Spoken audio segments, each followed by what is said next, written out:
श्रीशकौवाच एवमेतत्पुरा पुष्टः मैत्रेयो भगवान् किल क्षत्रावनं प्रवृष्टेन त्यक्त्वा स्वगृहमृद्धिमत स्वस्त्यस्तु अशेषसन्मङ्गलानि सन्तु श्लोकैकश्रवणपठनमात्रेण कथा वक्तुश्च श्रोतॄणां निखिलकलिकृतकल्मषापनोदनपटुतरे धर्माद्यखिलपुरुषार्थसाधनीभूते श्रीमद्भागवते महापुराणे पारमहंस्यां संहितायां अद्य कथाप्रसक्तो किञ्चित् पूर्वप्रसक्तप्रमेयानुवादः। हरिः ओम्।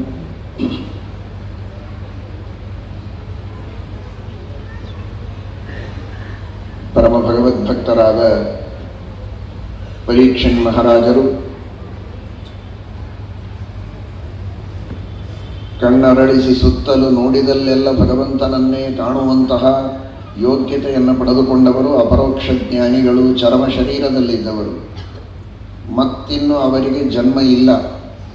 ಕಂಡದ್ದೆಲ್ಲ ಕಮಲನಾಭನ ಮೂರ್ತಿ ಅಂತ ಪರೀಕ್ಷಿತ ಪರಿತಃ ಈಕ್ಷತೆ ಇತಿ ಪರೀಕ್ಷಿತ್, ಸುತ್ತಲೂ ಭಗವಂತನನ್ನು ಕಾಣುವವರು. ಹಾಗಾಗಿ ಪರಮ ಭಗವದ್ಭಕ್ತಿಯಿಂದ ಎಷ್ಟು ನೀವು ಶ್ರೀಮದ್ ಭಾಗವತವನ್ನು ಹೇಳಿದರೂ, ಉಪದೇಶ ಮಾಡಿದರೂ ನಾನು ಶ್ರದ್ಧೆಯಿಂದ ಕೇಳುವುದಕ್ಕೆ ಸಿದ್ಧನಿದ್ದೇನೆ, ಉಪದೇಶ ಮಾಡಬೇಕು ಎಂಬುದಾಗಿ ಅನೇಕ ಪ್ರಶ್ನೆಗಳನ್ನು ಕೇಳಿ ವಿದುರ ಮೈತ್ರೇಯರ ಸಂವಾದದ ಬಗ್ಗೆ ಹೇಳಬೇಕು ಅಂತ ಹಿಂದೆ ಪ್ರಶ್ನೆ ಕೇಳಿದ್ರು. ಆ ಪ್ರಸಂಗವನ್ನು ಶುಕಾಚಾರ್ಯರು ತಿಳಿಸಿ ಹೇಳ್ತಾ ಇದ್ದಾರೆ. ವಿದುರ ಪರಮ ಭಗವದ್ಭಕ್ತ, ಯಮಧರ್ಮನ ಅವತಾರ, ವಿದ್ಯಾರಥೇಹೇ ವಿದುರಃ ಅಂತ. ಅವನಿಗೆ ವಿದುರ ಅಂತ ಕರೆಯುವುದೇ ವಿದ್ಯೆಯಲ್ಲಿ ಆಸಕ್ತನಾದದ್ದರಿಂದ ಅವನಿಗೆ ವಿದುರ ಅಂತ ಕರೀತಾ ಇದ್ರು ಅಂತ ಶ್ರೀಮದಾಚಾರ್ಯರು ಹೇಳ್ತಾರೆ. ಯಮಧರ್ಮನ ಅವತಾರ ಅಂದ ಮೇಲೆ ಕೇಳಬೇಕಾಗಿಲ್ಲ, ಧರ್ಮದ ಮೂರ್ತಿ.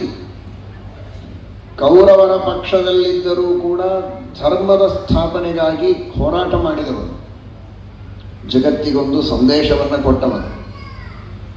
ಅಧರ್ಮವನ್ನು ಕೆಲವೊಮ್ಮೆ ತಡೆಯುವುದರಲ್ಲಿ ನಾವು ಸಫಲರಾಗ್ತೇವೆ, ಕೆಲವೊಮ್ಮೆ ವಿಫಲರಾಗ್ತೇವೆ. ಆದರೆ ಅಧರ್ಮದ ಪ್ರತಿಭಟನೆಯನ್ನು ಮಾಡದೇ ಇದ್ದರೆ ಆ ಅಧರ್ಮದ ದೋಷ ಪಾಪ ನಮಗೂ ತಟ್ಟತ್ತೆ.